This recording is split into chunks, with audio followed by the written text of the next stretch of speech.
परमात्मा को पाने तथा उसका वास्तविक लाभ प्राप्त करने के लिए पवित्र बाइबल में प्रमाण है कि प्रभु ने मनुष्य को अपना ही स्वरूप बनाया। 6 दिन में सृष्टि रचकर 7वें दिन विश्राम किया। कुरान शरीफ में प्रमाण है कि हजरत मोहम्मद को खुदा स्वयं कह रहे हैं कि मैंने तुम्हें उस परमात्मा की महिमा बताने के लिए भेजा है। वो परमात्मा कबीर है जिसने 6 दिन में सृष्टि रची तथा 7वें दिन तख्त पर जा विराजा। उसकी खबर किसी बाखबर से पूछकर तो देखो। कृपया अवश्य सुनिए जगत गुरु तत्वदर्शी संत रामपाल जी महाराज के अमृत वचन।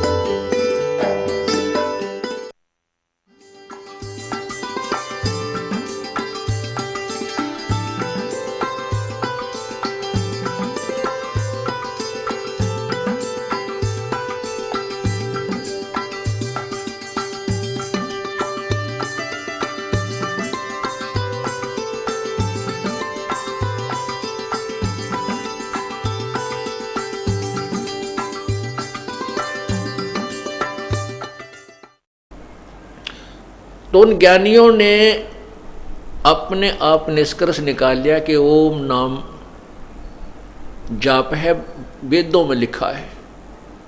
उस ओम नाम का रट लगा दी और फिर साथ में एक वेदों से बाहर एक और आकाशवाणी करके इस काल ने और न्यारा खूटा ठोक रखा है। अलग से और एक भ्रमित किया हुआ है जीव को। जैसे ब्रह्मा जी कमल के फूल पर विद्यमान थे, उत्पन्न हुए, यानी वहाँ उनको बैठा दिया, होश में ला दिया। वैसे उत्पन्न तो पहले कर चुका था, उनको बेहोश किया हुआ था, कोमा में डाल रखा था, प्रवेश करते रहे। ये जवान हो गए तो उनको सचेत करके कमल के फूल पर बैठा दिया इस ज्योति निरंजन ब्रह्म ने, काल ने। तो ब्रह्मा जी कहता है कि मैं कमल के फूल पर बैठा था, मुझे नहीं मालूम मैं कहाँ से उत्पन्न हुआ, कौन भगवान है। उसी समय आकाशवाणी हुई कि तप करो तप करो। अब ब्रह्मा ने उस समय तक तो वेद भी ना पढ़े थे, वेद तो बाद में मिले हैं इसको सागर मंथन के समय। तो वो तप करने का आदेश किसका था? ये ज्योति निरंजन काल का। वो वेदों से बाहर का ज्ञान है, जो दंत कथा है, लोक वेद है। और वेद ज्ञान पूर्ण परमात्मा का दिया हुआ, जो ब्रह्म को दिया था। ब्रह्म को 5 वेद दिए थे प्रभु ने। ये सवसम वेद भी साथ दिया था, लेकिन इस काल ने सवसम वेद यथार्थ ज्ञान को छुपा दिया कि कहीं इन प्राणियों को तेरे जाल का ज्ञान ना हो जाए। और केवल 4 वेद बाद में दिए थे। तो उससे पहले तप करने का आदेश ब्रह्म ने कहा। और फिर तप से क्या होता है? सिद्धियां आ जाती हैं। इन सिद्धियों से फिर ये काल अपने रिमोट से अपना उल्लू सीधा करता है। इन ब्रह्मा विष्णु महेश को भी खूब नाच नचाता है। क्या कहा? इसी के विषय में सवसम वेद में परमात्मा ने कहा है, तपो तपो कर वाक्य सुनाया, लोकर चोबल मेरी माया। काल ने कहा तपो तपो, यानी तप करो कह करके एक वचन सुनाया। और फिर कहा अब तू सृष्टि रच, यह शक्ति मैं तुझे देता हूं। वो तपस्या करके उसको बैटरी चार्ज करवा दी, सिद्धियां आ गई ब्रह्मा जी में। आगे फिर वो ब्रह्मा जी के आप पढ़ कर देखो, ब्रह्म पुराण, विष्णु पुराण, शिव पुराण कहते हैं ब्रह्मा जी के कान में इतने आदमी पैदा हो गए, जुबान पर इतने हो गया, मैं इस कान में इतने पैदा हो गए। ये सारी सिद्धि काल ने इसके अंदर फिट कर दी। और उस तपस्या के कारण उसमें सिद्धियां आ गई। उन सिद्धियों से फिर आगे इसने सृष्टि रचना का कार्य शुरू किया। और जब वो सिद्धियां समाप्त होगी तो फिर ये मैथुन सृष्टि प्रारंभ की। इस प्रकार ये काल का जाल है। तो वे ऋषियों ने साथ में वो ब्रह्मा जी और विष्णु जी ने फिर तप किया, शिव जी ने भी 88,000 वर्ष तप किया। जबकि गीता जी में ये मना किया है कि जो हठ योग करते हैं वो कभी पार नहीं हो सकते, वो मूर्ख लोग हैं। तो ये हठ योग करने की कहाँ से प्रेरणा मिली? ये आउट ऑफ सिलेबस, वेदों और गीता जी से बाहर का है। और उस ब्रह्म ने आकाशवाणी करके ज्योति निरंजन काल ने ब्रह्मा को दिया। इस फिर ब्रह्मा से ज्ञान लेकर के विष्णु जी ने भी 12,000 वर्ष तक तप किया। विष्णु जी ने भी, शिव जी ने भी 88,000 एक ना जाने कितनी बार तप किया, जबकि यह शास्त्र विरुद्ध है। जैसे गीता जी में लिखा है कि अर्जुन, यदि तू एक स्थान पर बैठा रहेगा तो तेरा निर्वाह कैसे होगा?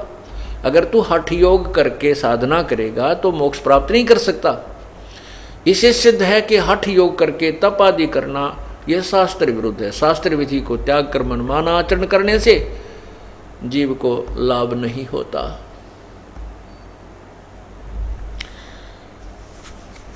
तो उन ऋषियों ने साधनाएं की, तो ब्रह्म कहता है 7वें अध्याय के 18वें श्लोक में कि ये ज्ञानी आत्मा है तो बहुत अच्छी, क्योंकि इनको ज्ञान हो गया कि भगवान भजना चाहिए और एक ही परमात्मा की पूजा करनी चाहिए। अनुपासना से मोक्ष नहीं होता, ना कोई श्राद्ध निकालने से लाभ होता, केवल एक परमात्मा की भक्ति से ही, उसके मंत्र के जाप से मुक्ति होगी। लेकिन ये मेरे वाले ज्ञान, इनको तत्वदर्शी संत मिला नहीं, ये मेरे वाली घटिया अनुतम गति में सचित रहे। मेरे वाली ये घटिया, क्योंकि जन्म मृत्यु बड़ी रहेगी, कर्म का दंड गधा कुत्ता सूअर भी बनना ही पड़ेगा।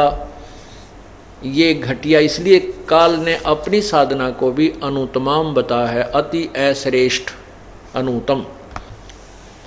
7वें अध्याय के 19वें श्लोक में फिर स्पष्ट किया है कि बहुनाम जन्मानाम अन्ते ज्ञानवान माम प्रपद्ये। बहुत बहुत जन्मों के अंत में कोई ज्ञानी आत्मा मेरे ब्रह्म तक की साधना कर पावे, नहीं तो नीचे की मूलजा रहता है। और वासुदेव सर्वमिति सर्वात्मा सो दुर्लभ है, ये बताने वाला नहीं, इस ब्रह्म से भी ऊपर एक और परमात्मा है, पर ब्रह्म से भी ऊपर जो सुप्रीम पावर है पूर्ण ब्रह्म, वही पूजा के योग्य है, वही सर्व सुखदायी है, वही पूर्ण मोक्षदायक है, वही पूजा के योग्य है। ये बताने वाला साधु तो संत तो बड़ी मुश्किल से मिलेगा, सो दुर्लभ है, बड़ी मुश्किल से मिलेगा। ओए होए, कोटों मध्य कोई नहीं रे झूमकरा, अरबों में कोई गर्क सुनो रे झूमकरा, तत्व ज्ञान कोई ना कह रे झूमकरा, ये पैसे ऊपर नाच सुनो रे झूमकरा। अब तत्व ज्ञान वो जानते नहीं कहीं कहाँ से, केवल फिर मनी मेकर हो गए, पैसे बनाने के तरीके ठग बना दिए। थारा पितर रुस गया, बारली रुष्ट होगी, इतने पैसे चढ़ा दे, भीतरली रुष्ट होगी, 100 रुपया दर दे। पहले 100 रुपया बहुत कीमत होती थी, 100 रुपया की बहुत कीमत होती थी, चांदी का होता था। आज तो 1000 के करीब हो से 1 रुपया, और वो उस समय का सोने चांदी के होते थे, बहुत पहले की बातें हैं।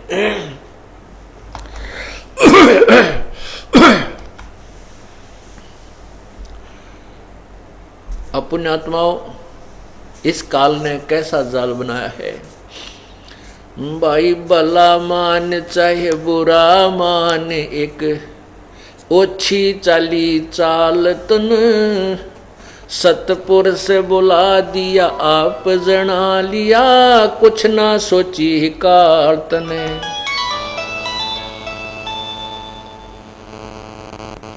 भला मान चाहे बुरा मान, भला मान चाहे बुरा मान, एक ओछी चली चाल तन, सतपुरुष बुला दिया आप जना लिया, कुछ ना सोची ही काल तने। वेद पुराण कुरान बनाए, अधूरा कथ दिया ज्ञान तन, सुख संवेद का भेद छुपा के, गलती करी महांत ने। वेद पुराण कुरान बनाए, ओछा कथ दिया ज्ञान तन, सुख संवेद का भेद छुपा के, गलती करी महांत ने। ऋषि मुनि निराकार बतावे, साकार कहें पुराण तने, अपनी महिमा आप गाई, ये जीव कहें भगवान तने। ऋषि मुनि निराकार बतावे, साकार कहें पुराण तने, अपनी महिमा आप गाई, जीव कहें भगवान तने। तपत सला पे भूने के खावे, ये जीव किए घने काल तन, सतपुरुष भुला दिया आप जना लिया, कुछ ना सोची काल तने। भला मान चाहे बुरा मान, एक ओछी चाली चाल तन, सतपुरुष बुला दिया आप जना लिया, कुछ ना सोची काल तने। ऋषि मुनि सब करें तपस्या, ए भगवन हमें मोक्ष दिए, तप करवा के राज दे दिया, फिर 184 में ठोक दिए। ऋषि मुनि सब करें तपस्या, हे भगवन हमें मोक्ष दिए, तप करवा के राज दे दिया, फिर 184 में ठोक दिए। 5 तत्व की कैद बना के इसके अंदर रोक दिए, मोह ममता की बेड़ी हिला के जड़ कर्म गले में तोक दिए। 5 तत्व की कैद बना के इसके अंदर रोक दिए, मोह ममता की बेड़ी हिला के जड़ कर्म गले में तोक दिए। काम क्रोध अहंकार लोभ का खूब बना दिया जाल तन, सतपुरुष बुला दिया आप जना लिया, कुछ ना सोची काल तने। भला मान चाहे बुरा मान, एक ओछी चाली चाल तन, सतपुरुष बुला दिया आप जना लिया, कुछ ना सोची काल तने। एक माई का पति मर्या, वो दुख में माथा फोड़ थी, मेरे बेटे की तो खैर राखिए, यूं हाथ तेरे ते जोड़े थी। एक माई का पति मर्या, वो दुख में माथा फोड़ थी, मेरे बेटे की तो खैर राखिए, यूं हाथ तेरे ते जोड़े थी। उस दुखिया का एक बेटा, उस बेटे पर दिन तोड़ थी, अपने पूत की खैर के लिए तेरे देई धाम को दौड़े थी। उस दुखिया का एक बेटा, वह बेटे पर दिन तोड़ थी, अपने पूत के खैर के लिए तेरे देवी धाम को दौड़ थी। उसके आगे वो भी खा लिया, कति करी न टाल तने, सतपुरुष बुला दिया आप जना लिया, कुछ ना सोची काल तने। भला मान चाहे बुरा मान, एक ओछी चाली चाल तन, सतपुरुष बुला दिया आप जना लिया, कुछ ना सोची काल तने। एक तरफ तो कंस बनाया कृष्ण भगवान तू ही, अपना स्वार्थ सिद्ध करने को ये बना दी चारों खान तू ही। एक तरफ तो कंस बनाया कृष्ण भगवान तू ही, अपना स्वार्थ सिद्ध करने को ये बना दी चारों खान तू ही। सतगुरु जी की मेर हुई तब हमने तेरी जान हुई, अच्छी उपासना सारी ये छुट गई, अब बुरे कर्मों से आन हुई।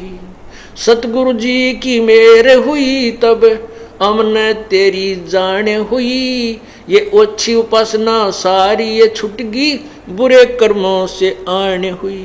राम देवानंद धन मेरे सतगुरु, उधार दिया रामपाल तने, सतपुरुष भुला दिया आप जना लिया, कुछ ना सोची काल तने।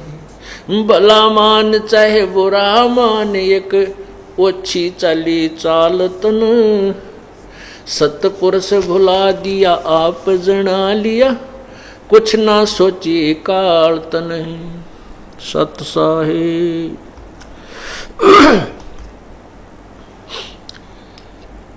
अब इसमें इस काल के जाल के का रहस्य खोला है प्रभु ने। परमात्मा के ज्ञान के आधार से ही ये एक पद्य भाग का शब्द है। इसमें क्या बताया है कि वेद पुराण कुरान बनाए और ओछा कथ दिया ज्ञान तने।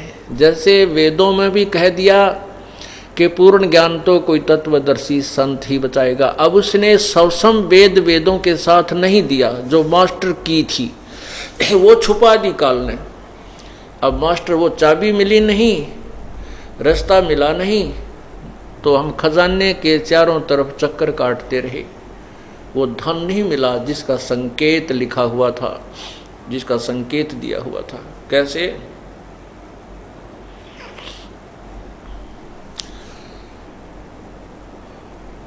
जैसे अभी आपने सुना गीता जी में भी कहा है कि तत्व ज्ञान को समझने के लिए तत्वदर्शी संतों की खोज कर जो पूर्ण परमात्मा के विषय में पूर्ण जानकारी रखते हैं।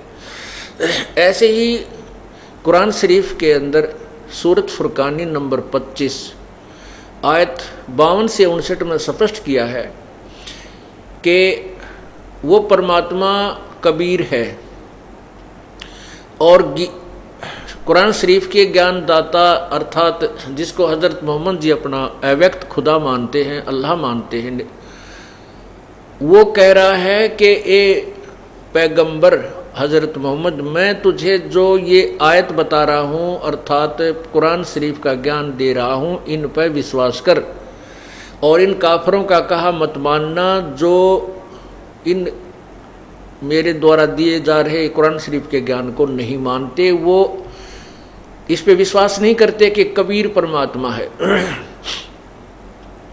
और आप इसके लिए संघर्ष करना अर्थात उनकी बातों में मत आना, लड़ाई नहीं करना। संघर्ष का अर्थ, जिहाद का अर्थ झगड़ा नहीं होता, संघर्ष।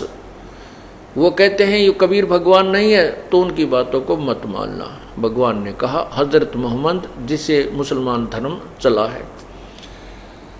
फिर ये भी बताया है कि वो वही परमात्मा है जिसने सभी सृष्टि रची है। 7 दिन में सृष्टि रची, 7वें दिन तख्त पर जा, 6 दिन में सृष्टि रची और 7वें दिन तख्त पर जा बैठा।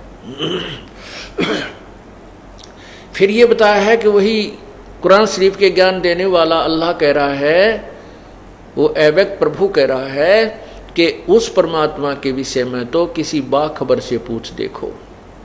वो अविनाशी है, वो कभी मरने वाला नहीं है। उसके बारे में किसी बाखबर अर्थात तत्वदर्शी वेल नोन पर्सन जो परमात्मा के विषय में तत्व ज्ञान रखता है उससे पूछिए। इससे सिद्ध होगा कि कुरान शरीफ का ज्ञान भी इनकम्प्लीट, वेदों का ज्ञान भी इनकम्प्लीट, गीता जी का ज्ञान भी इनकम्प्लीट, अधूरा, ओछा है।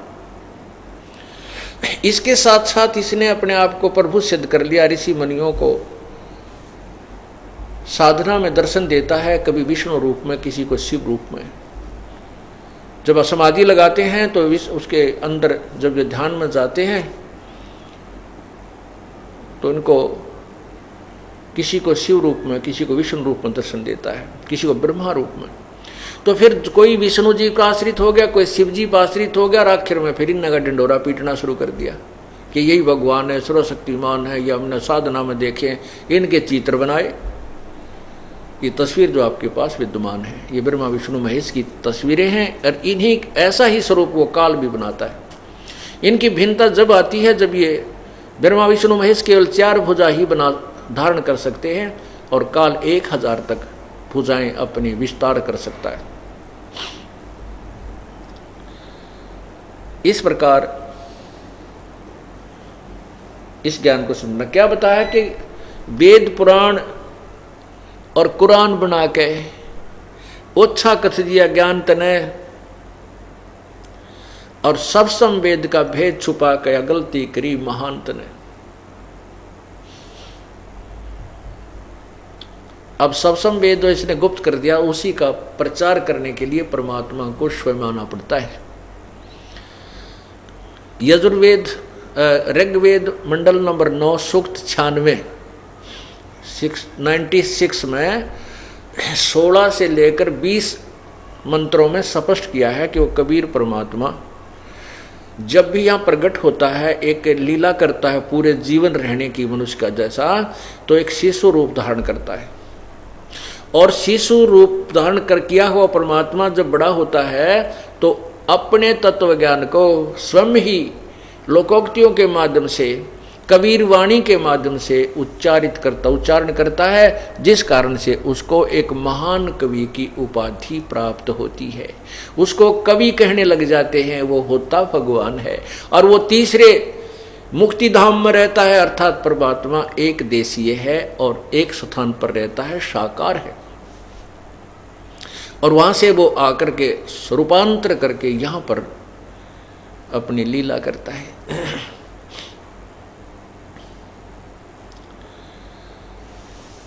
अब तीसरा धाम कौन सा है? एक धाम ये काल का लोक 21 ब्रह्मांड, और दूसरा स्थान धाम परब्रह्म के साथ संघ ब्रह्मांड, और तीसरा धाम सत्यलोक है, जहां पर यह परमात्मा कबीर परमेश्वर अपने यथार्थ रूप में विद्यमान है। फिर इसके ऊपर परमात्मा, यही परमात्मा कबीर देव ही अन्य 3 रूप और धारण करता है, और उन्हीं नाना रूपों में स्वयं ही विद्यमान है। अगमलोक, फिर अलखलोक, नेक्स्ट अलखलोक, फिर अगमलोक, और फिर अकैलोक अर्थात अनामी लोक, वहाँ पर भी प्रभु 3 रूपों में अलग से विद्यमान है। तो फिर वो चौथा लोक कहाँ है? इसी मंडल के 9 के ऋग्वेद मंडल नंबर 9 सूक्त 96 के मंत्र 20 में स्पष्ट किया है कि वो परमात्मा ऊपर एक सफेद गुम्बज के अंदर विराजमान है, और वो चौथे मुक्ति धाम में रहता है। सतलोक से आगे चौथा जो मुक्ति धाम है वो फिर अलखलोक, अगमलोक और चौथा अकैलोक, तो वहाँ भी वही रहता है जहाँ से सब सृष्टि का उत्थान हुआ है, जहाँ से उत्पत्ति हुई है, उसी परमात्मा ने की है। वेदों और कतेबों को पढ़कर ऋषियों और इन काजियों ने, मुल्लाओं ने जो निष्कर्ष निकाला, वो बताया कि भगवान निराकार है, क्योंकि ये इनको समझ नहीं सके। जैसे पवित्र बाइबल में लिखा है कि परमात्मा ने, पूर्ण ब्रह्म ने 6 दिन में सृष्टि रची, 7वें दिन वो ऊपर तख्त पर जा बैठा। तो जा बैठना तो साकार ही होगा, निराकार तो हो ही नहीं सकता। निराकार का तो कोई आकार ही नहीं होता, वो तो सर्वव्यापक है, तो फिर उसको सब जगह ही कहिए, एक स्थान पर नहीं रह सकता। तो वो साकार, वास्तव में साकार है, मनुष्य सदृश्य है। पवित्र बाइबल में यह भी स्पष्ट किया है कि प्रभु ने मनुष्य को अपने ही स्वरूप अनुसार बनाया है। इससे सिद्ध हुआ कि परमात्मा साकार है, मनुष्य सदृश्य, और उसी का प्रमाण हजरत मोहम्मद जी को कुरान शरीफ में बताया गया कि वो परमात्मा जिसने 6 दिन में सृष्टि रची, 7वें दिन तख्त पर जा बैठा। तो यहाँ क्या बताते हैं कि ऋषि मुनि वेद कतेबों को पढ़कर तो निराकार बता रहे हैं, और साकार कहें पुराण तने, पुराणों में साकार प्रभु की महिमा गाई गई है, विष्णु जी की, शिव जी की, ये भगवान है, ये सर्वशक्तिमान है, ये ऐसे कर देते हैं, वैसे कर देते हैं।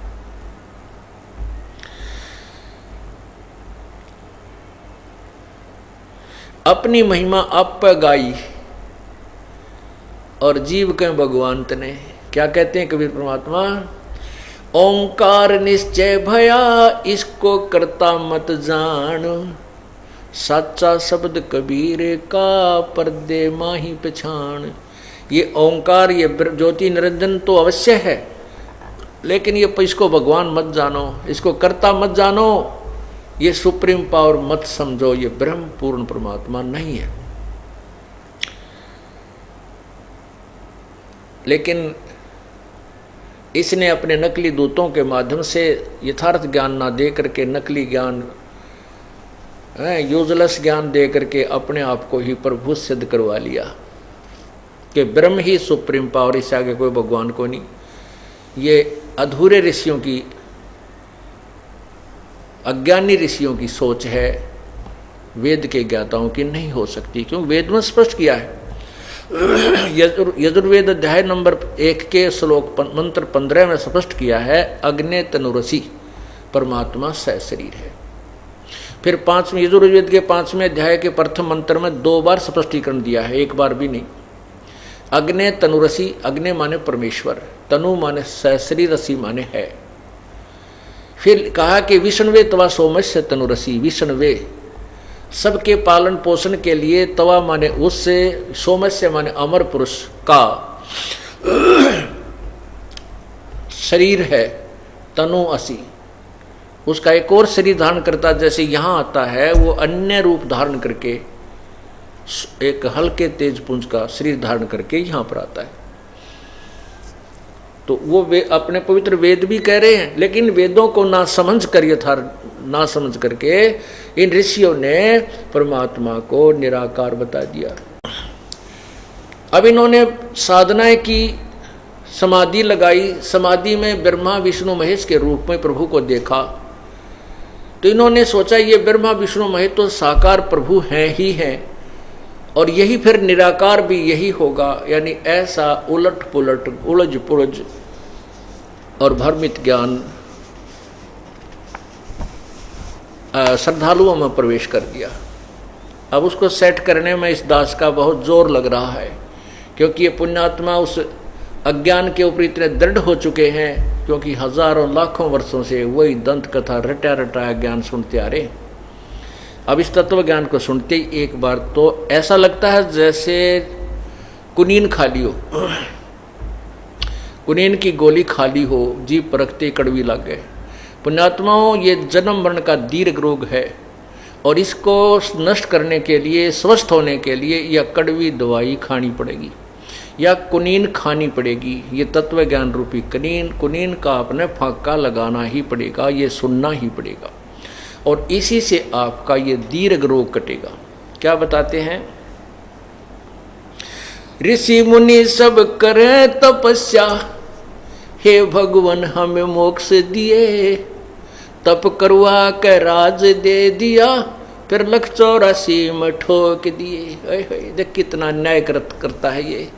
अब भोड़ी आत्मा श्रद्धालु गिड़गिड़ाते हैं, इतनी कठिन साधना करते हैं, जिनकी पलक भी जमीन पर टिक गई, इतने लंबे समय तक तप किया है, और शरीर भी जीर्ण शीर्ण हो गया, खाने की परवाह की नहीं, कोई सेब बनाने की परवाह की नहीं। इतनी कठिन साधनाएं की, किस लिए? कि हमें मोक्ष मिले, हम जन्म मृत्यु के संकट से समाप्त हों, हमारे जन्म मृत्यु का रोग नष्ट हो। और उन बेचारों ने दंत कथाओं के आधार से, सुनी हुई अज्ञान के आधार से तपस्याएं शुरू की। स्वयं ही इस काल ने ऐसा भ्रमित ज्ञान दिया कि तप करो तप करो। ब्रह्मा जी तप कर डरते कि भगवान की आकाशवाणी समझी कि परमात्मा का आदेश है, लेकिन था यूं काल का आदेश। तो यहाँ कहते हैं ऋषि मुनि सब करे तपस्या, हे भगवान हमें मोक्ष दिए, तप करवा के राज दे दिया, फिर 184 में ठोक दिए। तप से राज मदमानम, जन्म तीसरे शुक्र समानम, राजेश्वरी तपेश्वरी सो राजेश्वरी, राजेश्वरी सो नरकेश्वरी। ये पुराणों का व्याख्यान है, साथ में परमात्मा की वाणी है कि तप से राज मदमानम, फिर जन्म तीसरे शुक्र शवानम। अब तप करके, जैसे चुनक ऋषि की कहानी आपने सुनी, बहुत वर्षों तक तप किया परमात्मा पाने के लिए, लेकिन मोक्ष वो परमात्मा पाने का तरीका नहीं था। आम के स्थान पर बबूल किक्कर का बीज बो लिया, और वो इतना जबरदस्त हो गया कि फिर वो उसमें कांटे कांटे हो गए। अब तपस्या से और ओम नाम के जाप से, क्योंकि जब इंसान समाधि लगाता है ओम नाम का जाप नहीं कर सकता, वो समाधिस्थ होकर के तो केवल अंदर के नज़ारे देखता है, इस ब्रह्मांड में क्या हो रहा है, कहीं कुछ हो रहा है, कहीं कुछ हो रहा है, कहीं कुछ हो रहा है, जैसे टीवी देखते हैं। और फिर उससे तप हो जाता है। तप का नियम है कि अगले जन्म में उसको राज्य देता है, तप से राज्य मिलता है, और उस राज्य में नरी बकवाद करता है ये राजा। ओए होए, सारी कुबद कुमावे है। थोड़ा बहुत पुण्य कभी सूत बैठ जाएगा, दिवर पुण्य भी कर देता है, लेकिन पाप घना करता, अभिमान बन जाता है, दूसरे की ना नहीं सुन सकता, ना जाने कितने प्राणियों को की हिंसा भी कर डालता है, पीड़ाएं भी देता है, ना जाने कितने कुकर्म इकट्ठे कर लेता है। और फिर क्या बनता है, जैसे वो सिद्धियां आ जाती हैं उस तपस्वी के अंदर। चुनक ऋषि में सिद्धियां आ गई थी, तो मानधाता चक्रवर्ती राजा की बेहतर सोनी सेना अपनी सिद्धि शक्ति तय बना करे के एटम बम पुतली और उनको नष्ट कर दिया, मार डाला। अब उस ऋषि के वो पाप बैड अकाउंट में लिखे गए, और जो उसने तप किया वो गुड अकाउंट में लिखा गया। तप से वो राजा बनेगा, ओम नाम के जाप से वो ब्रह्मलोक में जाएगा जितना भी उसने किया, और ब्रह्मलोक में भी अपने पुण्य को समाप्त करके फिर राजा बनेगा। राज को भी नष्ट करके फिर कुत्ता बनेगा, सिर में कीड़े पड़ेंगे उसको, और उसकी खाज लगेगी, टांग टूटेगी, लूचरा होगा, ब्रेन मैटी होगी। क्योंकि पुण्य तो वहाँ खा लिए स्वर्ग, महास्वर्ग में, ब्रह्मलोक में। कुछ शेष पुण्य बचे थे जो तप के आधार से वो राजा बन करके यहाँ मौज उड़ा ली। और फिर आया जब पाप कर्मों का टर्न, फिर क्या होगा कि वो जो बेहतर अक्षौणी जीव मारे थे, सैनिक मारे थे, वो कीड़े बनकर उसी तपस्वी के कुत्ता रूप में जब वो होगा, उसके कीड़े पड़ के उसके सिर में कीड़े पड़ेंगे और वो खाएंगे उसको नोच नोच करके। तो यहाँ परमात्मा क्या बताते हैं, ऋषि मुनि सब करें तपस्या, हे भगवान हमें मोक्ष दिए, तप करवा के राज दे दिया, फिर लख 84 में ठोक दिए। 5 तत्व की कैद बढ़ा के इसके अंदर रोक दिए, और मोह ममता की बेड़ी हिला के जड़ कर्म गले में तोक दिए। पहले हाथों में थकड़ी और पैरों में एक और चैन बेल बांधी जाती जिसको बेड़ी कहते, और गल में एक और भारी वस्तु का भारी बेल डाल के और नीचे तक उन तीनों का एक कनेक्शन कर देते थे, बेड़ी का भी और नीचे हथकड़ियों का भी, और गल में वो और एक भारी वजनी वस्तु डालते थे लोहे की। तो ये क्या बताता है कि जो तुम काल की जाल में कैद में रह रहे हो, ये कैसे तुमने बांध रखा है, 5 तत्व की कैद बना के। ये शरीर आपका एक ये कैद है, ये बंधन है, इसमें आपको बांध दिया, इसमें डाल दिया, इस जेल में। इसमें बांधने के क्या क्या बेड़ी और हथकड़ी और तोक हैं। कहते हैं मोह ममता की बेड़ी लाके एक दूसरे में, ये मेरा पुत्र है, ये मेरी पुत्री है, ये मेरी काया, ये मेरा जो है ना संपत्ति है, ये मेरी कोठी है, कार है। कहते ये जो मोह ममता की बेड़ी तेरे बांध रखी है, और फिर जड़ कर्म गले में तोक दिए, जड़ कर्म गले में तोक दिए कि तेरा कर्म अच्छा करेगा तो अच्छा मिलेगा, बुरा करेगा तो बुरा मिलेगा। ये और हमारे गले में बांध दिए इसने। तो फिर क्या बताते हैं, काम क्रोध अहंकार लोभ का ये खूब बना दिया जाल तने। एक बहन ने अपनी आत्म कथा बताई, इस सत्संग को सुनकर। 5 दिन का सत्संग किया था हमने एक जगह,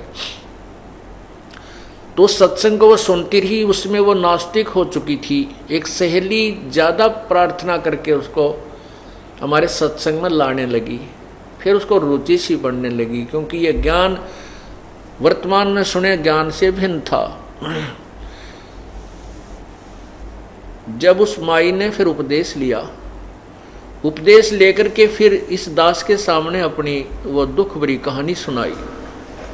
वो कहने लगी, महाराज जी मैं कति नास्तिक हो गई थी, और पहले मैं ढेर सारी पूजाएं किया करती थी। मेरे नास्तिक होने का कारण क्या था? उसने बताया कि मेरी शादी हुई थी, एक पुत्र की उत्पत्ति हुई। वो लड़का हुआ 5-4, शादी के भी 4-5 वर्ष के बाद, और लड़का जब छोटा ही था इसके पिता की मृत्यु होगी एक्सीडेंट में।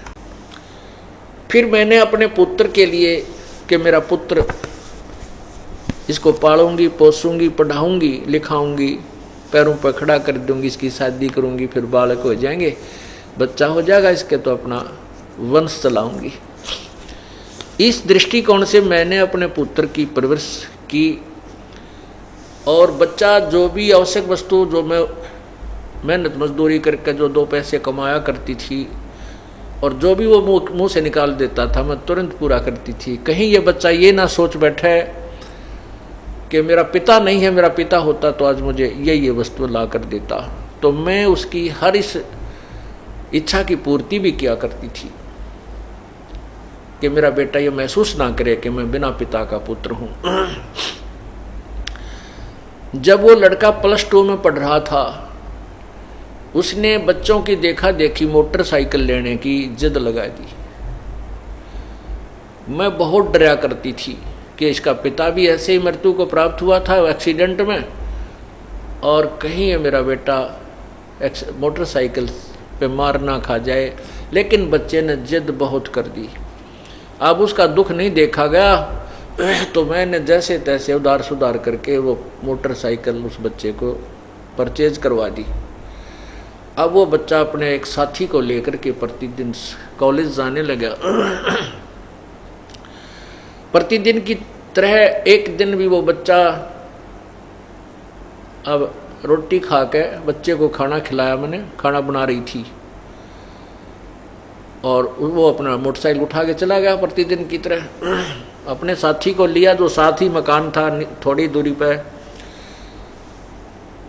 तो चले गए। मैंने वो 2-4 रोटियां और बनाई। रोटी बना करके मैं सोचीला रोटी खा लेती हूँ। मैंने ऐसे ग्रास मुंह की तरफ किया था, इतने में वो लड़का, उसका साथी, उसके भी चोट लगी हुई, कपड़े फटे हुए, थोड़ा बहुत रक्त उससे भी निकल रहा था। वो भाग गया आया, कहने लगे आंटी मेरे अब भाई की मृत्यु होगी ना, वो एक्सीडेंट हो गया भाई का। अब उसने नो कहा, और मेरे हाथ से वो रोटी छूट गई मुंह में, जो आज दिन खाने के लिए ग्रास उठाया था। अब मैं सिर पे कपड़ा नहीं, पैरों में जूते नहीं, उस बच्चे के पीछे पीछे बहुत बुरी तरह दौड़ ली। उसने स्थान बता दिया था कि वहाँ एक्सीडेंट हो गया। वहाँ गई तो वहाँ मोटरसाइकिल बुरी तरह टूटी हुई पड़ी थी, बच्चा नहीं था। पता चला कि वो किसी हॉस्पिटल, नज़दीक ही एक अस्पताल था सरकारी, वहाँ लेकर गए हैं। वहाँ जाकर पता चला कि वो, जाते ही पता लग गया कि उसकी मृत्यु हो चुकी है। कहते मैंने द्वार, उस हॉस्पिटल की द्वार का टक्कर मारी, मेरा सिर फट गया, बेहोश हो गई, 7 टाँके आए मेरे सिर में। उसके बाद रो रो का बुरा हाल हो गया। और जितनी भी पूजाएं मैं किया करती थी, ठाक है मैंने कुर्डियाँ पर फेंक दियो, देवताओं की मूर्ति मारती, और वो पितरों की जितने भी पूजाएं मैं करती थी, क्योंकि मैं ढेर सारी पूजाएं करती थी। मैंने कोई स्थान नहीं छोड़ा, जिसने भी जो बता दिया कि वहाँ भी जाइए, वहाँ भी जाइए, हैं, सारे सब पूजाएं मैं करती थी। देवी देवताओं की, ब्रह्मा विष्णु जी की, शिव जी की, हनुमान जी की, संतोषी माता की, शेरावाली माता की, बाबा श्याम जी की, यानी जो भी, हरिदास जी की, गरीबदास जी की, यानी जहाँ भी जिसने मुझे नियर बाई बताया, मैं उड़े जाया करती कि हे भगवान मेरे बच्चे की लंबी आयु देना। परमात्मा कहते हैं आए है कि जो खावे ताको, जो बख्शक ताको विश्वासा, और जो रक्षक उसते ये फिरे उदासा। जो इनको खाता है, जो भक्षक है, उसको तो ये भगवान मान रहे हैं काल को तो, और जो रक्षक है कबीर परमात्मा, उससे उदास फिरते हैं, कहते हैं ना तू भगवान नहीं, भगवान तो यही है, ब्रह्म है, और ब्रह्मा विष्णु महेश ही प्रभु हैं। क्या कहते हैं परमात्मा, मैं रोवत हूँ सृष्टि को, ये सृष्टि रोवे मोहे। गरीबदास इस वियोग को समझ न सकता कोई। गरीबदास जी महाराज कबीर परमात्मा के विषय में बता रहे हैं। गरीबदास जी को कबीर परमेश्वर ने यह ज्ञान बताया, उसका आगे वो वर्णन कर रहे हैं कि कबीर परमात्मा ये कहते हैं कि मैं तो अपनी प्यारी आत्माओं को रोता फिरता हूँ कि तुम मेरे बच्चे हो, मेरी आत्मा हो, तुम मेरे पास आ जाओ, तुम मेरे ज्ञान को ग्रहण करो, मैं तुम्हें अपने सतलोक में ले चलूँगा। और ये मुझे कहते हैं नहीं, तू भगवान नहीं है और मुझे ही ढूंढ रहे हैं, मेरे लिए रो रहे हैं, हे पूर्ण परमात्मा, हे सर्व सुखदाई, हे हमारे दुखों को दूर करने वाले, हे प्रभु हमारे हमें दर्शन दे, हमारे दुख कष्टों को निवारण कर। ये मुझे ढूंढ रहे हैं और मैं इनको ढूंढ रहा हूँ। हमारे बीच में जो अज्ञान का ये पर्दा, ये भीत द्वार खड़ी कर दी, ये टूटे बिना बात नहीं बन सकती। मैं रोवत हूँ सृष्टि को, ये सृष्टि रोवे मोहे। और गरीबदास जी कहते हैं, कबीर भगवान ने कह रहे हैं, हमारे इस वियोग को, हमारे इस बिछड़े हुओं को कोई नहीं समझ पा रहा। हम एक दूसरे से बिछड़े हुए हैं, ये मेरे से दूर हो गए। अब इनका मुंह काल ने मेरे से विपरीत कर दिया, उल्टा ज्ञान इनके हृदय में ठोक ठोक कर भर दिया, ये भगवान को नहीं समझ पा रहे।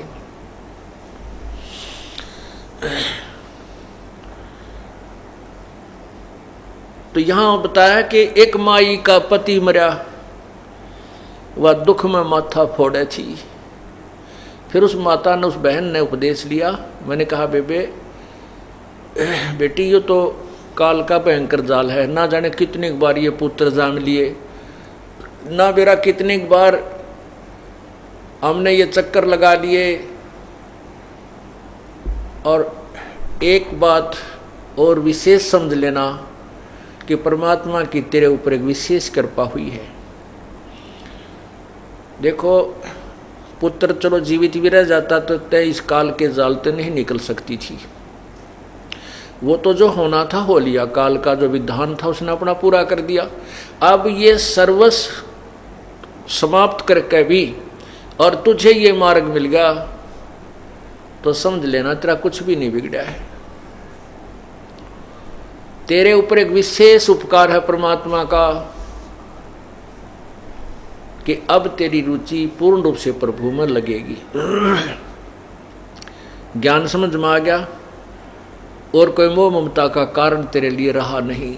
अब जैसे परमात्मा क्या कहते हैं, कबीर जी कहते हैं, हम घर फूक्या अपना और लुका लीन हाथ, उसका घर भी फूक देवा जो चले हमारे साथ। परमात्मा कहते हमने तो अपना घर जला दिया और एक बढ़ता हुआ मसाल हाथ में ले रखा, मिराड मसाल, और उसका भी घर फूक दें जो हमारे साथ चलेगा, उसका भी घर का नाश कर देते हैं। अब यहाँ इस बात को समझना है कैसे नाश करते हैं। हमारे शरीर में और ज़्यादा जो मोह ममता रूपी घर किए हुए हैं ये अड़ंगा भरा है। कहते हैं जो हमने तो अपना ये घर साफ कर लिया, फूक फाक दिया, इसके अंदर जो कबाड़ भरा था, और उसका घर भी फूक दिया जो हमारे साथ अर्थात हमारा पंथी होगा, हमारा हम सफ़र होगा, हमारे अनुसार जो चलेगा, उसका भी ये सारा कबाड़, उसके घर के अंदर का सारा गंद जला देंगे। हम घर फूक्या अपना और लुका लेना हाथ, उसका घर भी फूक देवा जो चले हमारे साथ। एक बार श्री नानक जी अपने दो वो शिष्यों के, विशेष शिष्य थे उनके साथ भ्रमण पर जा रहे थे। एक वृद्धा उनकी बहुत अच्छी सेविका थी, वो उनके वहाँ रुके। तीनों जने, बुढ़िया ने बड़ी सेवा करी, गायें बांध रखी थी। हाँ, पहले वो जाते थे तो बुढ़िया बहुत ज़्यादा समय गुरुजी के पास बैठ करके ज्ञान सुनने में लगाती थी। दूसरी बार जब वो दूसरी तीसरी बार गए तो वह बुढ़िया ने गाय ले ली मोल। गाय लेकर के उसको प्रदर्श में लगी रहती थी। गुरुजी गए तो उनको अच्छा दूध गाय का, फिर दही मक्खन, खूब सेवा की। और गुरुजी के पास थोड़ी बैठे, गाय के संभाल घनी करे और बैठे जब गाय की चर्चा कर दे। गुरुजी गाय बहुत अच्छी है, इतना दूध देती है, ये तो 2 महीने पहले भी 1 महीना पहले दूध देना बंद करती है, फिर तुरंत ब्याह जाती है।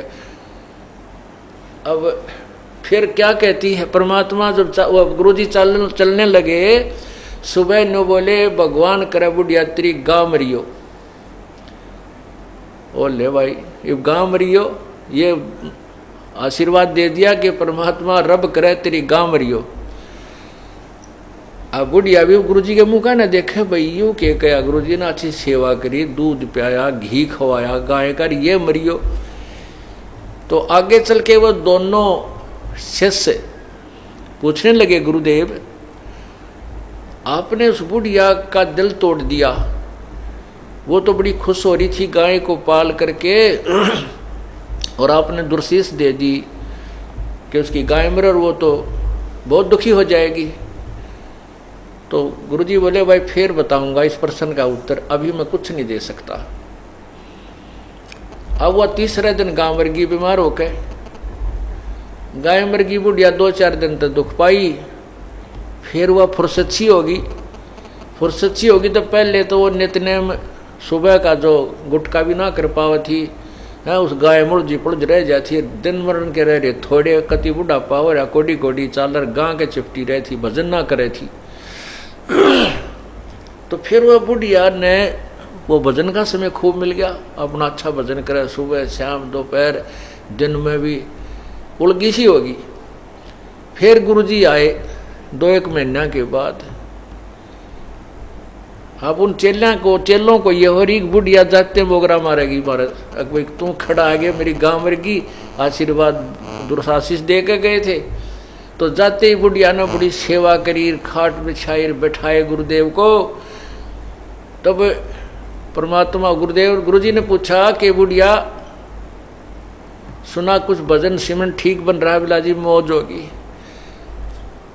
और आपका जो वचन फल गया वो गाँ मरगी, वह गाँ ना मरा होता मैं मरूँ। अर्थात मैं अधूरी जाति, मेरी भक्ति नहीं बनती प्रभु, वह गाँ की मृत्यु होने से, और मुझे भजन का समय मिल गया, आपने मेरे ऊपर बड़ा रहम किया। तो परमात्मा ने कहा, बुढ़िया उस समय तक तने मैं बहुत बुंडा लग गया, जब तक तुम अंदर अंदर खूब गाल दे थी मेरे, ती बताइयो किसे गुरुजी हुए, मेरे पशुओं ने मार कर राजी है, कहाँ जी एक बार तो मन में खोट आया था, परंतु बाद में समझ में आई। तब परमात्मा उस गुरुदेव ने बताया श्री नानक जी ने कि बुढ़िया ये काल का जाल है, ईब तेरा कौन सा पहलवान बनने का समय है, अपने 2 रोटी खा लो की सूखी भजन करे, बताई दूध मत के काटेगी, के दही न फूकेगी, टाइम तेरा थोड़ा सा रह रहा है, भक्ति तू कर नहीं रही थी, सारा दिन गाँ की चर्चा चल रही थी, इससे के चक्कर में रह थी, मैं भी तेरे पास डटा तो तूने सारा दिन में तो जो है ना 10% मेरी बात सुनी, 90% तू अपने झंझट में फंस रही थी। अब तेरे उपकार के लिए ये आशीर्वाद देना पड़ा कि तेरी या गऊ यहाँ से छुटे। तो पुण्यात्मा फिर बुढ़िया का कसूती समझ में आ गई कि भगवान कति नाश हो गया था, मेरे तो अंतिम समय आ रहा था और कति राम नाम की रुचि रही नहीं थी, गाय मुड़ हो रही थी। तो पुण्यात्मा संत जो करते हैं वो ठीक करते हैं, भगवान जो करता है वो बहुत अच्छा करता है। उसके लिए क्या बताते हैं कि कोट जन्म तन भर मत होगे, कुछ ना हाथ लगा रे, कुकर सुकर खरबा बोरे कौआ हंस वगारे, कोटि जन्म तू राजा की न मिटी न मन की आशा, और भिक्षक होकर दर दर घूम लिया, ये मिला ना निर्गुण रासा। इंद्र कुबेर इसकी पदवी ब्रह्मा वरुण धर्मराया, और विष्णुनाथ के लोक को जाके फिर भी उल्टा आया। अब उस माई का यह बात समझ में आई तो वो घनी खुश होगी, न बोली बेटा तक गया सो यो तो दुख भूला नहीं जाता, लेकिन अब काम सीधा मिल गया मुझे। अपनी भक्ति करी बुढ़िया ने खूब डट के, और कहते हैं वहाँ उसके दूसरे पड़ोसी बता रहे थे कि शाम के समय एक पैर नीचे बुढ़िया का, एक पैर ऊपर, और नो कड़लाएं जैसे नो की नो सुबह बैठी पाई मरी पाई, आराम से गई। यानी इतना सुंदर मौत हुई, पता भी नहीं चला। तो पुण्यात्माओं, इस काल के जाल को परमात्मा ही समझा सकता है। कहते एक तरफ तो कंस बनाया, बनाया कृष्ण भगवान तू ही, अपना स्वार्थ सिद्ध करने को बना दी चारों खान तू ही। अब देखो काल का कितना जबरदस्त जाल है। एक तरफ तो कंस राक्षस पैदा कर दिया, दुर्बुद्धि, और उसने उसके द्वारा फिर अपनी ही बहन को यातनाएं दिलवाई। आकाशवाणी खुद कर दी काल ने कि तेरी मृत्यु तेरी ही बहन की 8वीं संतान से होगी, तेरे मारने वाला तेरी बहन की कोख से उत्पन्न होगा। बताइया कि 8 लाग रही थी तो होना था वो हो जाता। ये क्यों बोली आकाशवाणी? किसने बोली? इस काल ने बोली। ये सारे कुकर्म खुद करवाता है, जीव को दोषी बनवा देता है और फिर सजा देता है। अब कंस को कौन ज्ञान समझावे? कंस एक तरफ तो उस आकाशवाणी को सत्य मान रहा है कि जो उसमें कहा वो सत्य है कि तेरी मृत्यु तेरे ही बहन की 7वीं यानी कोख से उत्पन्न हुई संतान से होगी। अब पुण्यात्माओं, जब उसको कोई विद्वान गुरु मिलता तो उसको कहता, कंस जब इस आकाशवाणी को तो शुद्ध मान रहा तो इसको फेल कैसे कर देगा? अब तू अपनी सूझबूझ से भगवान के आदेश को कैसे चेंज कर सकता है? या तो होगी तो होगी, तू और पाप इकट्ठे मत कर। अब इतनी दुर्बुद्धि होगी थी उसकी कि उसने अपने आप भगवान से भी बड़ा बनने की चेष्टा की। एक तरफ तो आकाशवाणी को सत्य मान रहा है कि तेरी मृत्यु होगी, ऐसे ही होगी, और फिर उसको निष्क्रिय करने के लिए अपनी बकवाद शुरू की। अपने बहनोई और बहन को कैद में डाल दिया, उत्पन्न होने वाली संतान को बेरहमी से मार डाला, और फिर आकाशवाणी हुई कि तेरे मारने वाला जन्म ले चुका है। आसपास के नवजात शिशु मरवा डाले। ओए कति जो 5-7 वर्ष तक के थे उनको सबको मार डाला, कत्लेआम करवा दिया उस पाप आत्मा ने, और बचा फिर भी कोई ना। और वहां फिर क्या कहते हैं कि एक तरफ तो कंस बनाया कृष्ण भगवान तो ही, और फिर विष्णु को रिमोट पर दिया, विष्णु को वहां उत्पन्न कर दिया, और विष्णु ने फिर उसको कंस को मार दिया। अब कंस के मार देने से, क्योंकि वह इतना अत्याचार कर रहा था, लोग इतने भयभीत हो रहे थे, और कंस के मार देने से, श्री कृष्ण द्वारा मर जाने से सब ने बड़ी खुशी जताई। तो श्री कृष्ण जी की महिमा बना दी, भगवान ने पढ़ा है तो भाई भगवान ने पढ़ाई, उन दुखियों ने तो भगवान दिखाई दिया। अब इस प्रकार उस काल ने ये जाल चल के चाल इस श्री कृष्ण जी और उर्फ विष्णु जी अपने पुत्र की महिमा बनवा दी।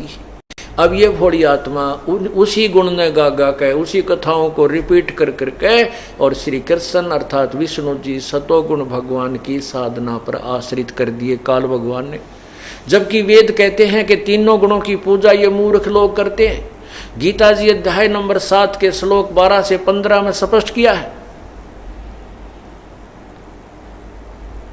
गीता जी का ज्ञान वेदों का ज्ञान है, और इसमें थोड़ी सी खिचड़ी काल ने अपनी भी पका रखी है, जो युद्ध करवाने के लिए ऊट पटांग अपनी तरफ से भर दिया। कहा है कि तू युद्ध कर, तुझे कोई पाप नहीं लगेंगे।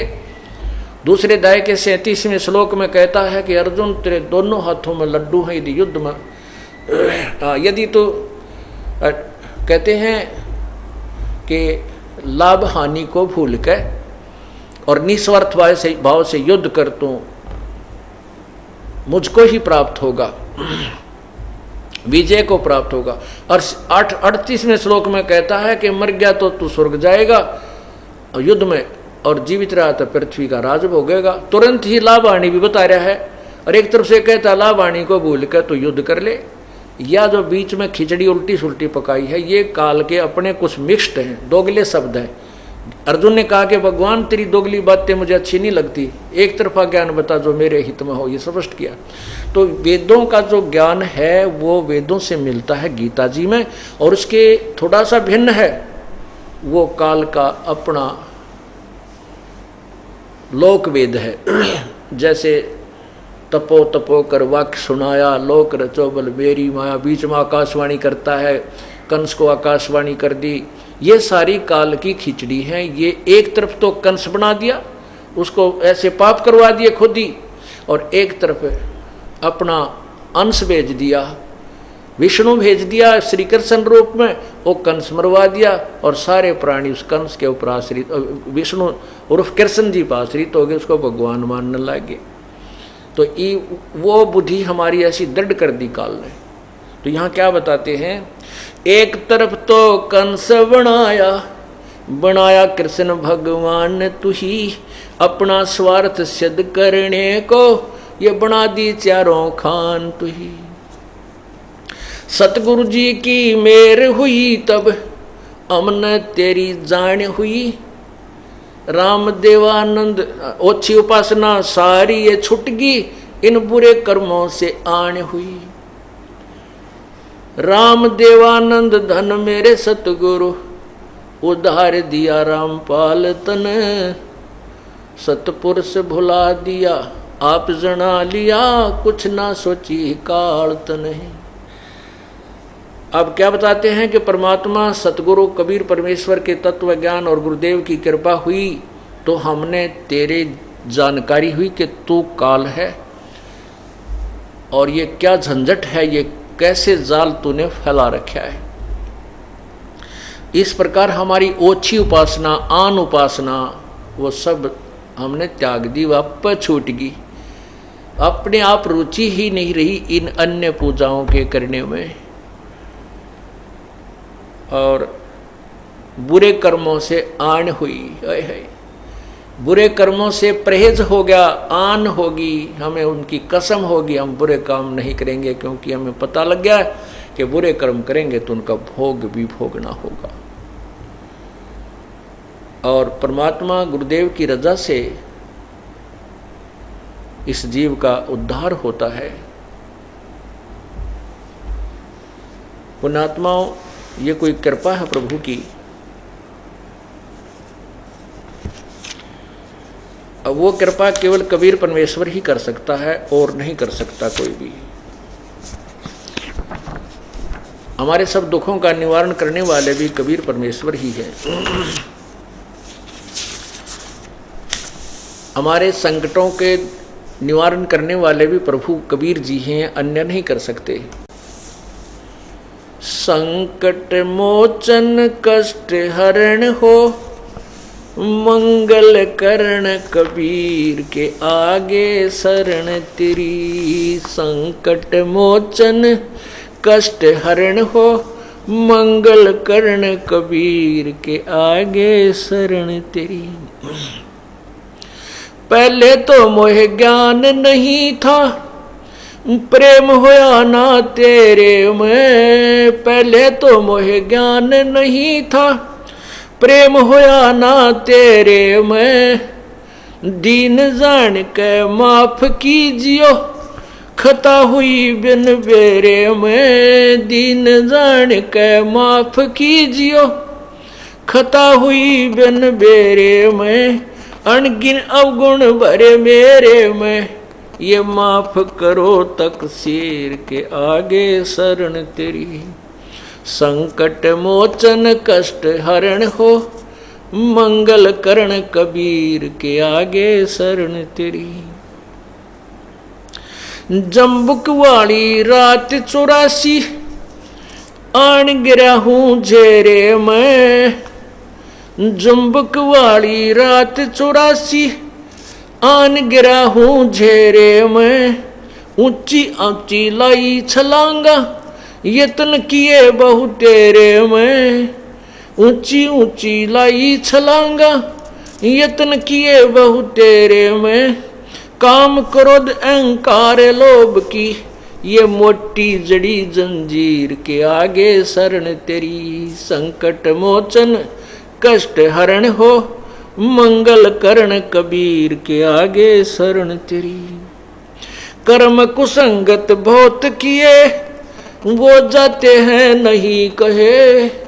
कर्म कुसंगत बहुत किए, वो जाते हैं नहीं कहे, आके आप संभालो सतगुरु, लख 84 में जाहे बहे, आके आप संभालो सतगुरु, 84 में जाहे बहे, जन्म मरण के कष्ट सहे, अब मेटो जन की पीर के आगे शरण तेरी, संकट मोचन कष्ट हरण हो, मंगल करण कबीर के आगे।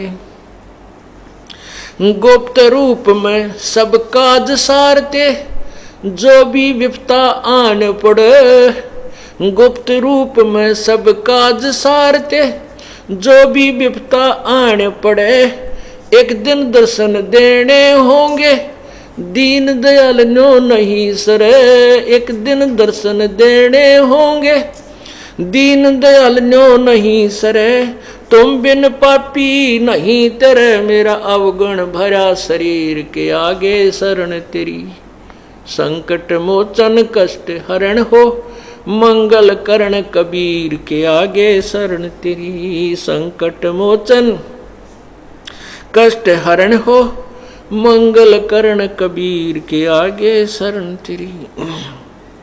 प्रेमी पक्षी दुखी होते हैं, जब भी छुड़ जा रात पड़े, प्रेमी पक्षी दुखी होते हैं, जब भी छुड़ जा रहन पड़े, हम युगों युगों के बिछुड़े फिरते, कैसे अब मन धीर धरे, हम युगों युगों के बिछुड़े फिरते, कैसे ये मन धीर धरे, जैसे जलबन मीन मरे, मेरी ऐसी हुई तासीर के हो आगे शरण तेरी, संकट मोचन कष्ट हरण हो, मंगल करण कबीर के आगे शरण तेरी, संकट मोचन कष्ट हरण हो, मंगल करण कबीर के आगे।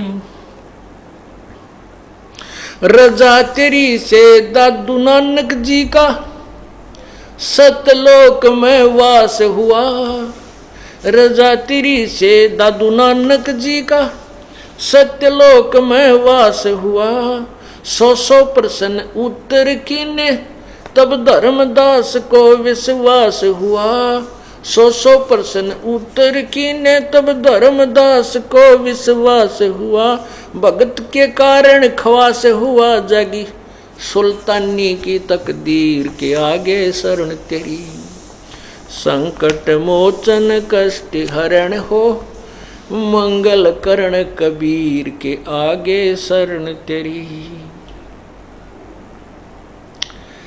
हिरण वाला पैर उलझा लिया, हिरण वाला पैर उलझा किया, पड़ मोह माया के चक्कर में, हिरण वाला पैर उलझा लिया, पड़ मोह माया के चक्कर में, अब मोहे ज्ञान होया मैं आया, इस काल बलि की टक्कर में, अब मोहे ज्ञान होया मैं आया, काल बलि की टक्कर में, हरदम तेरा करूं जिक्र में, आन पड़ी मोए भीड़ के आगे शरण तेरी, संकट मोचन कष्ट हरण हो, मंगल करण कबीर के आगे शरण तेरी। पावचनों के लालच में ये बंदर वाली मूठ गई, पावचनों के लालच में ये बंदर वाली मूठ गई, मूठ खुले ना जान बचे ना, हे साहेब या कौन हुई, मूठ खुले ना जान बचे ना, हे साहेब ये कौन हुई, रामपाल सतगुरु शरण लई खाई, शब्द दूध की खीर के आगे शरण तेरी, संकट मोचन कष्ट हरण हो, मंगल करण कबीर के आगे शरण तेरी।